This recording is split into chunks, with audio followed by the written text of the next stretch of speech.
This podcast is sponsored by valleygivesback.org. What will you be remembered for? Name a Valley nonprofit in your estate plan and create a legacy that tells future generations what mattered to you. Making a gift that costs nothing during your lifetime is easy and revocable if things change. With a planned gift, you have the power to impact the Valley forever without affecting your current lifestyle. Your action inspires others to make a difference in their own way. Remember the Valley. Ask your accountant, financial planner, or attorney about planned giving options. Plan now. Give later. Impact tomorrow. Learn more at valleygivesback.org. For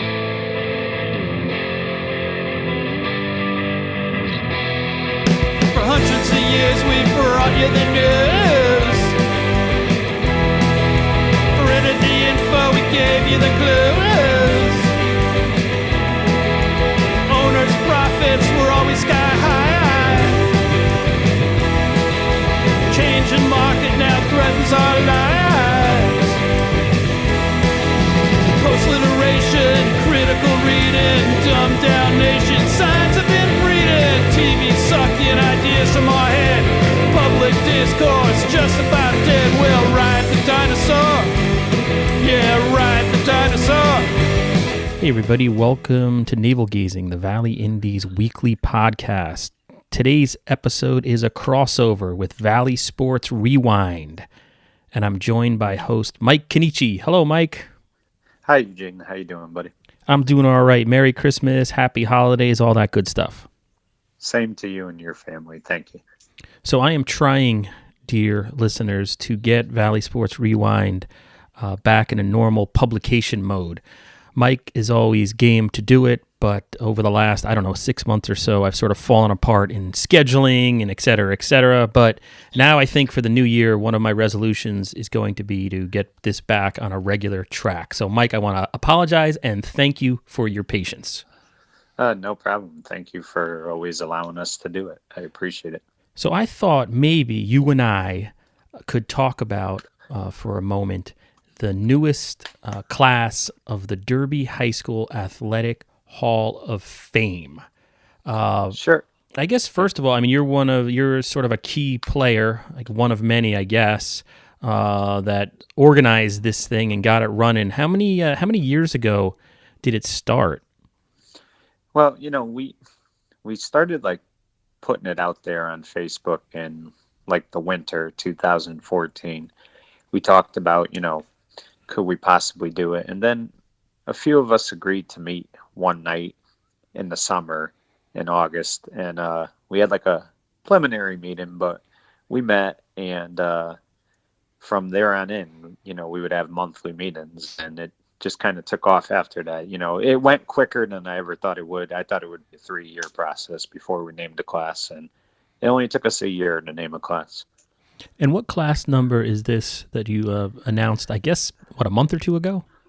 Yeah, it'll be class number 4. So this will be our 4th year. And, that's pretty amazing because really, I even though, I helped organize it, I wasn't 100% sure we could really pull it off.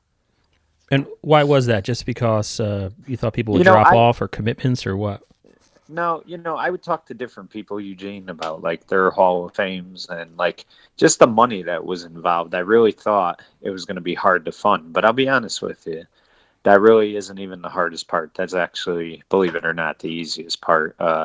People always support it. People always donate to it, and all those fears were totally unfounded. And what are the expenses? What are you spending money on? What we do is we get each inductee a plaque, but we also get them a plaque inside the school. So say, we name 7 inductees, that's 14 plaques we have to get if you give one to them and one to the school, because we feel that you have to have a plaque in the school because otherwise it wouldn't make sense. We want the kids who walk those halls of Derby High School to kind of see these great athletes, and most importantly that they were student athletes too. And when you walk those halls, you were in there in those very halls. And what you graduated, what, like 69 or so or something like that? You're funny. 1995. But good joke. You had them going, I'm sure. And then you also do what? So the announcement was made a month or two ago of the fourth class, and then you'll do a dinner. You haven't actually presented the recipients with their plaques at this point, right? No, but what we did do was back in early November. It might have even been late October. I kind of get Same the thing. months kind of escape me, but we introduced them at one of the football games, and great job by the people who helped put it together. Like City Stitchers, we asked them for jackets literally on a Monday to have for Friday, and they got them done. And we presented each inductee a jacket, and they walked out on the field with their family. And we always kind of do that. So that you kind of introduce them the new class, and then I wanted to do the banquet a little earlier this year, but we weren't able to do that. So the banquet will actually be Sunday, April 28th, 2019, at 12:30 p.m. at Vazzano's Four Seasons in Stratford. But going forward, after this banquet, we've all agreed as a committee that going forward, the banquet will be held every year the weekend before Thanksgiving. Oh, okay. So that ties it into sort of the climax of the Valley football season, I guess. Is that the idea there? Well, actually, I'm totally wrong because it's not just football. I apologize. Yeah, it's all sports, and that's what we always try to, kind of preach to people is it's not just a football Hall of Fame; it's a sports Hall of Fame, and we try to always make sure that point gets across because I do know some people kind of look at it and say, "Oh, it's a football Hall of Fame." And you just make that assumption. Yeah. And I watched that video. Jack Walsh had shot the video of this latest class being introduced at that football game at halftime, and it was incredibly foggy. It's a cool video to watch. I'll embed it or try to link to it when we publish this on valleyindy.org. But describe that night and what it feels like for you as a Derby High School graduate, as a community-minded guy, and an individual who has helped launch this thing. What's it feel like for you to watch the names be read off and the families and the recipients walk out onto the field?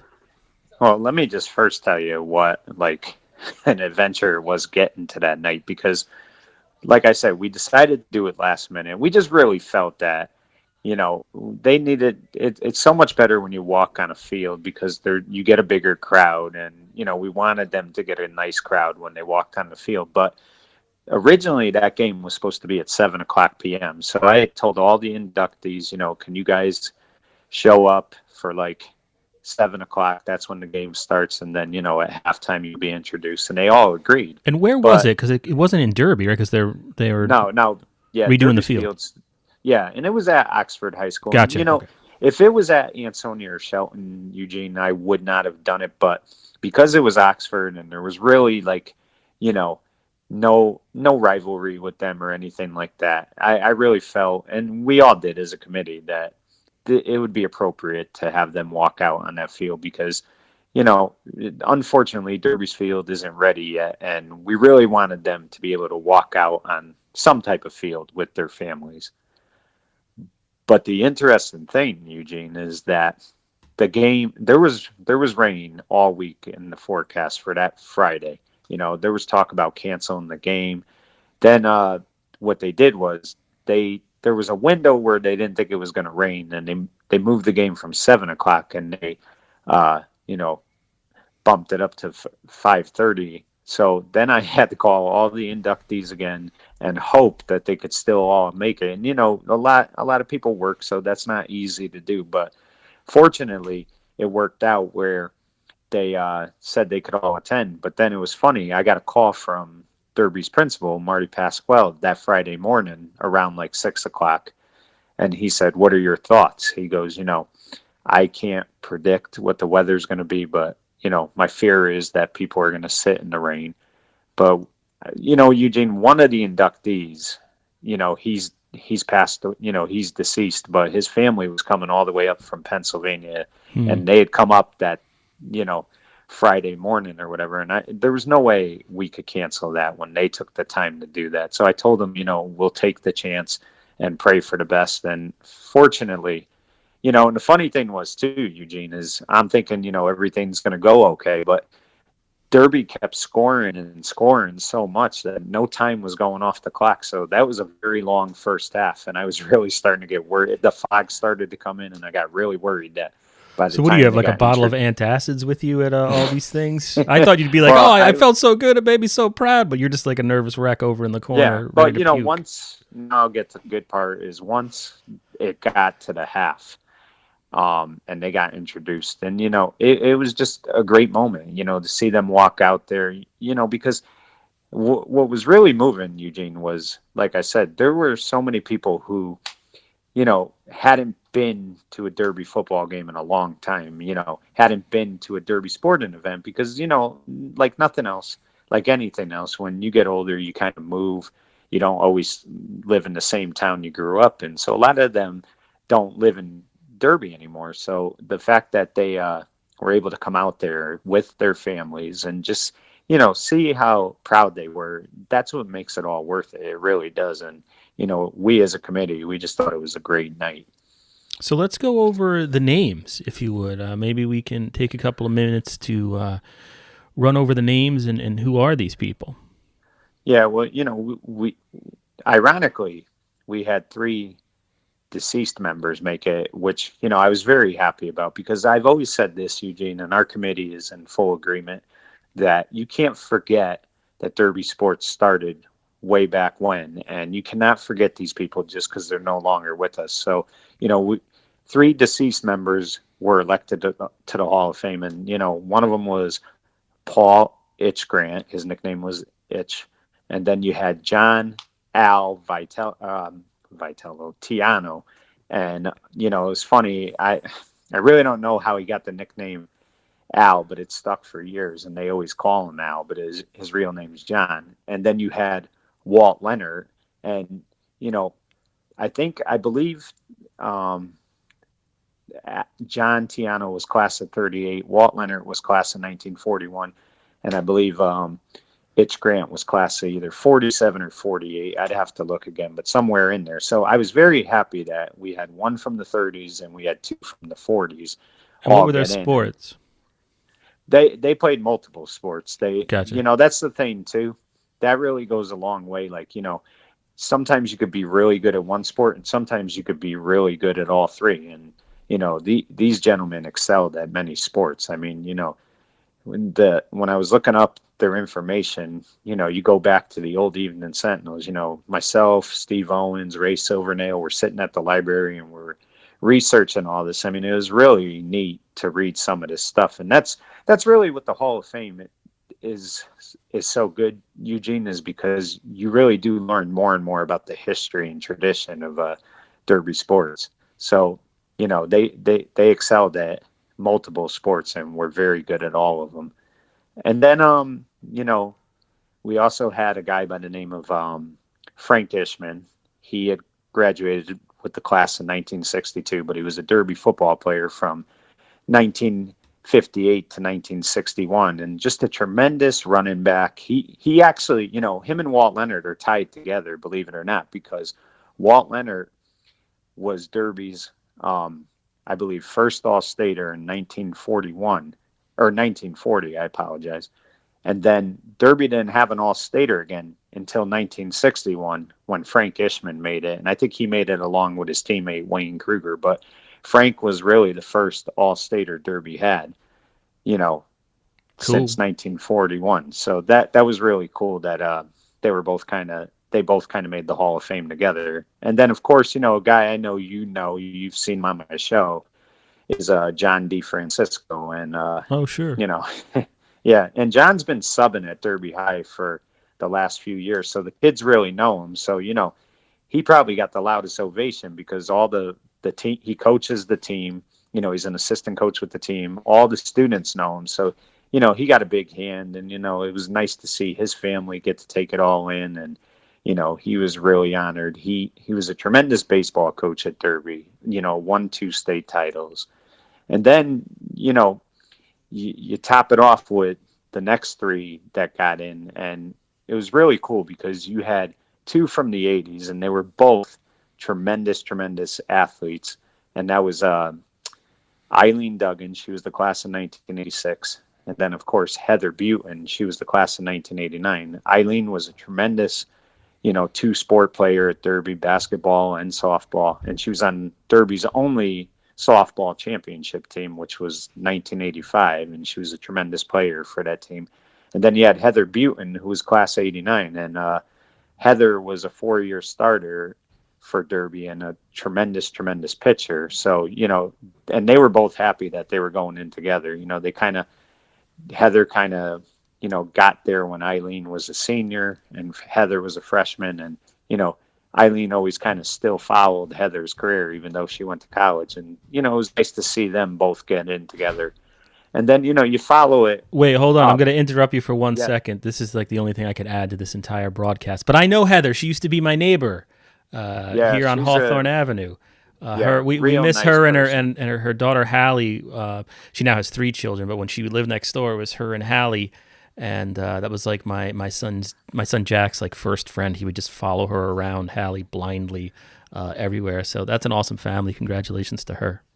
Yeah, and it was really well deserved. And then the baby of the group, I call him the baby. It's kind of funny because he was anything but a baby throughout his career, but he was also on the show a couple of times, and that was Ben Bartone. He was class of 1992. He was a 3-sport player at Derby. He excelled at all 3 sports, but, baseball, he was just off the charts with, helping Derby win the 1992 state championship. And he gets in with his coach, John DeFrancisco, which is a nice touch because, they were very close. Ben had a, devastating football injury his senior year where he broke his wrist, and he was having trouble early on his senior year, like getting that wrist to where he wanted it. And John D kind of always would call him, make sure he was okay, try to offer any advice he could. So it's good to see them going together because they kind of went through a lot of ups and downs, and so it was great to see that as well. So I mean, those 8, it's just an honor that they're all in our Hall of Fame. We're very proud of that. That's cool. And just go over again when the banquet's going to be. I know you said it's April. And when are you bringing it back to the Valley? You going to Stratford, huh? Yeah, fancy. We have to because that place holds 400 people. But one thing I want to add before I go over to Banquet is we also recently picked our service award in honor of longtime Derby sports contributor Bill Pucci and Bev Moran, a longtime, yes, Derby sports. I call her a Derby sports legend because she has given so much to Derby youth, Derby athletics. She started girls programs. She's the recipient of our service award this year, and we're very proud to have her as this year's winner. Also, member of the Ansonia Board of Aldermen / Alderwomen. So congratulations to Mrs. Moran. That's great, Mike. So yeah, and I can't emphasize enough to Eugene about the committee we have. I mean, these guys, I've mentioned them many times, but they just do a phenomenal job, and this cannot succeed without them. They really put the work in. We really waited a while this year to name the class because we said this year would be a tougher year because now, you really have to dig into it and really, go through your research and make sure you're doing everybody justice. And these guys all have worked so hard to make sure this has happened, and they put so much work in. And, again, they do it because they have a love for Derby and Derby sports. So I just can't say enough about them. Yeah, that's great. Good work, Mike, and to the group. All right, so go over the banquet one more time with the pertinent details. And then I wanted to ask you maybe just for the last couple of minutes, and this might be an impossible question, but it's the end of the year, 2018. So this is when everybody in the media takes off a few weeks, and you'll just see best of or year in reviews lists, best of, worst of. So I'm wondering if you could maybe weigh in with the top sports stories in the Valley of the last year. If you could, maybe the top 3, or you can just decline it because I know I didn't give you any Yeah, prep, but go over that banquet stuff, and then we'll go into that. Yeah, so the banquet will be Sunday, April 28th, 2019. The doors will open at 12:30 p.m. They could open at 12. I'm still kind of working on that, but as of right now, it'll be 12:30 p.m. The cost is $50 a person, and on it, obviously the inductees go for free, but it's $50 a person. And again, I think it's gonna be a great event, and we really like the location we're at. Vazano's was very good to us last year, and I just think it's going to be another great event and another great year. Good. And where can people get more information and try to find tickets and all that? I know it's a little early, but where can people go online or Facebook or what have you? Yeah, I will have more details with that, but they could always contact me, and I always leave my number on our Facebook page. And they could email me at Neech, Neech 76 at AOL.com. And what's the Facebook page? The Facebook page is Derby High School Athletic Hall of Fame. Gotcha. Yeah, and the other thing is too, we are going to set up a PayPal account, so that's going to be, and they could also, make payments to Derby High School as well. So there's a couple ways to make payments, but we are going to set up a PayPal account. We do feel that'll be a lot easier for a lot of people. Right, less work. Yeah. That's like we do the Great Give every year. There's always a couple of people who want to send us physical checks, and I'm like, oh, it's not. No, please just do it online. It makes life so much easier. But anyway, I'm lazy. All right, Mike. So I put you on the spot. That's the Derby High School Athletic Hall of Fame, the latest inductions, and Bev Moran getting a service award. But now, like I said, it's the end of the year, Mike. Yeah. Best of, worst of. What do you think? What were the top 3, if any, stories in the sports world? I guess I'm talking, any type of, however you want to define that, Valley related. What was some things? Educate me as a moron.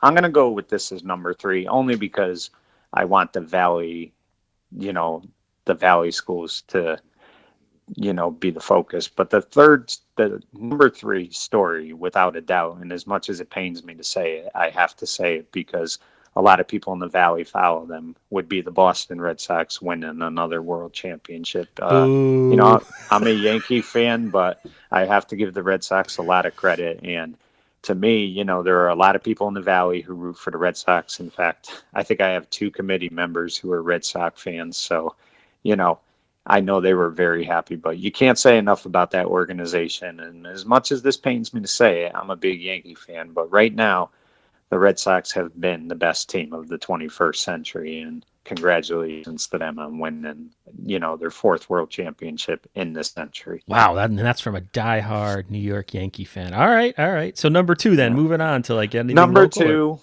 2, number 2, the girls cross country team for Derby won another state title. That's their 2nd in 3 years. And, for Coach Nick DeLugo, counting indoor, outdoor, and, counting indoor and outdoor track and cross country, he's now won 5 championships at Derby. Wow. And he's won with both the boys and girls, which is remarkable. Probably a future. Easy. Now, do you guys induct coaches if they didn't go to? Or you have to be. I was going to say he could be a future Hall of Famer, but you have to be a high school graduate of Derby if you're an athlete. But a coach is separate because you can't penalize a coach because he or she didn't go to Derby High. If they coached for a long time and won, and had a great deal of success, they are eligible, because we do have one in there, Ludi Filippo, and he did not go to Derby High. Okay. So maybe Nick is a future Hall of Famer, huh? Oh, I don't know how he couldn't be.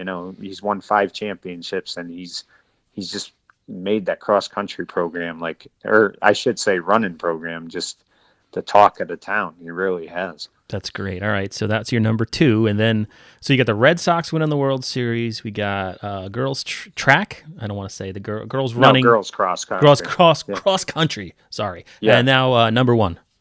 Number 1 would have to be the Seymour baseball team winning their state championship. That was their first title since 2007. So 11 years later, it's their 3rd title in team history. And they were not picked to win the state title that year, but they had, great group of boys who worked very hard all season. And, we had him on recently on the show. Coach Jeff Gilbert has just done a remarkable job replacing Bob Kello. And to me, that was the biggest story because they had not won a state title in over a decade, and they brought a championship back to Seymour. So that would be the top. Those three would be the top stories of the Valley for me. Hey, that's awesome, Mike. Thanks so much for, first of all, bailing me out a little and allowing me to get some additional content on valleyindy.org. I do appreciate that. And for just thinking on your feet, coming up with those stories. That's awesome. Yeah, no problem. And again, I appreciate everything you do for keeping this show on the air for us and, always giving back to the Valley. We really do appreciate it. All right. On behalf of Mike Cannici of Valley Sports Rewind, this is Eugene Driscoll of valleyindy.org saying see you next week.